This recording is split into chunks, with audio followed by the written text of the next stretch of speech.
I'm Debbie and welcome to Bible Study. Today we're in chapter 10 in the book of 2 Corinthians.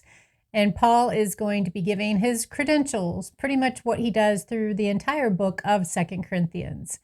But he is appealing to the people and defending his position as an apostle of Jesus Christ. So if you're ready to Bible study with me, let's go.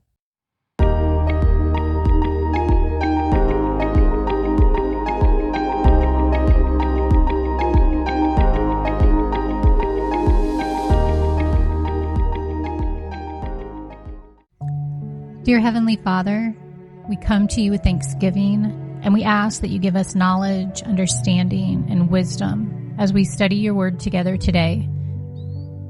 Do your work in us in your perfect timing, and help us to be sensitive to your leading in our lives.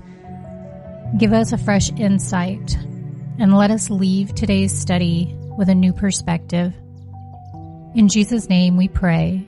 Amen. Chapter 10. By the humility and gentleness of Christ, I appeal to you, I, Paul, who am timid when face to face with you, but bold toward you when away. I beg you that when I come, I may not have to be as bold as I expect to be towards some people who think that we live by the standards of this world. Paul's opponents were questioning his authority.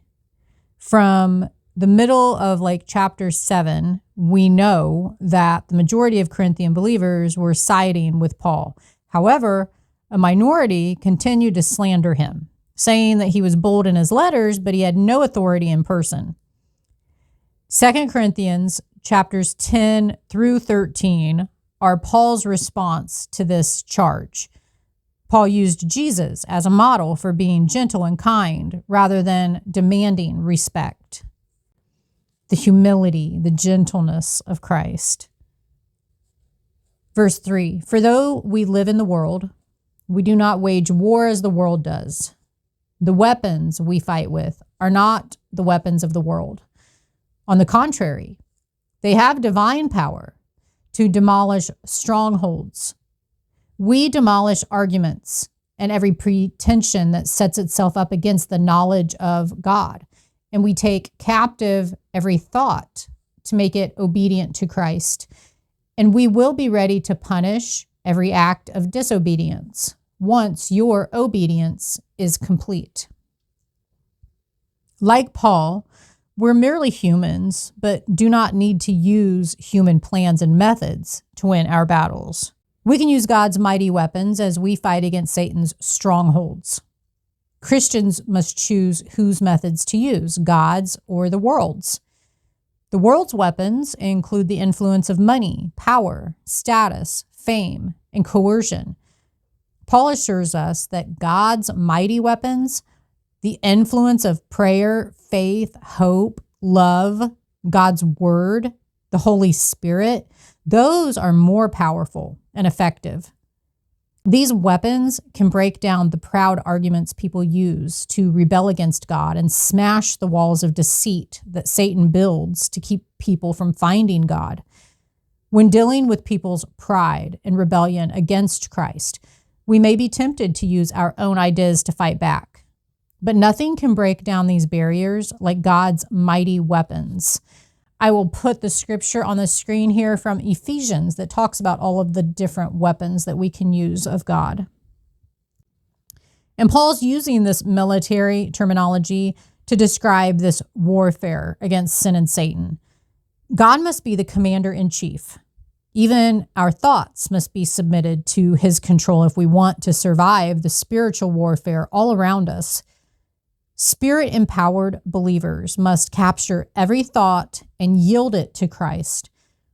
When exposed to ideas or opportunities that might lead to wrong desires or harmful beliefs, we have a choice. We can recognize the danger and turn away, or we can allow unhealthy thoughts to take us captive. We capture our fantasies and desires when we honestly admit them to the Lord and ask him to redirect our thinking. Ask God to give you the discernment to keep your thoughts focused on his truth. Verse 7, you are judging by appearances. If anyone is confident that they belong to Christ, they should consider again that we belong to Christ just as much as they do. So even if I boast somewhat freely about the authority the Lord gave us for building you up rather than tearing you down, I will not be ashamed of it. I do not want to seem to be trying to frighten you with my letters. For some say his letters are weighty and forceful, but in person he is unimpressive, and his speaking amounts to nothing. Such people should realize that what we are in our letters when we are absent, we will be in our actions when we are present. Those who opposed Paul portrayed him as weak and powerless, but Paul reminded the Corinthians that he had been given authority by the Lord.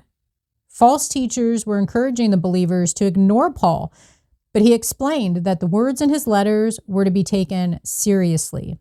Paul had authority because he and his companions had been the first to bring the gospel to Corinth. Everyone knew that because of this service, their faith had been built up. Some were saying that Paul's speaking amounted to nothing. Greece was known for its eloquent and persuasive orators. Evidently, some were judging Paul by comparing him to other speakers they had heard. And Paul was perhaps not the most powerful preacher, although he was an excellent debater. But Paul responded obediently to God's call, and he introduced Christianity to the Roman Empire. Moses and Jeremiah also had trouble as they accepted God's calling to speak. I will put scripture on the screen for those scenarios as well. Preaching ability isn't the first prerequisite of a great leader. Verse 12, we do not dare to classify or compare ourselves with some who commend themselves. When they measure themselves by themselves and compare themselves with themselves, they are not wise. We, however, will not boast beyond proper limits, but will confine our boasting to the sphere of service God himself has assigned to us, a sphere that also includes you. We are not going too far in our boasting, as would be the case if we had not come to you, for we did get as far as you with the gospel of Christ. Neither do we go beyond our limits by boasting of work done by others.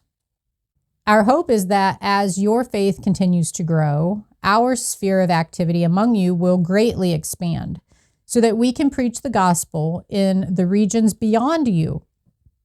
For we do not want to boast about work already done in someone else's territory. Paul criticized the false teachers who were trying to prove their goodness by comparing themselves with others rather than with God's standards. When we compare ourselves with others, we may feel proud because we think we're better than them. But when we measure ourselves against God's standards, we quickly realize that we have no basis for pride. Don't worry about other people's accomplishments. Instead, continually ask yourself, how does my life measure up to what God wants? How does my life compare to that of Jesus Christ? Verse 17, but let the one who boasts, boast in the Lord. For it is not the one who commends himself who is approved, but the one whom the Lord commends. When we do something well, we want to tell others and be recognized. But recognition can lead to inflated pride. How much better it is to seek the praise of God rather than the praise of people. Then, when we receive praise from people, we will be free to give God the credit. What should you change about the way you live in order to receive God's commendation? If you enjoyed today's Bible study, please hit the like button and click on the next video. We'll continue into chapter 11, and Paul is going to be speaking about false apostles.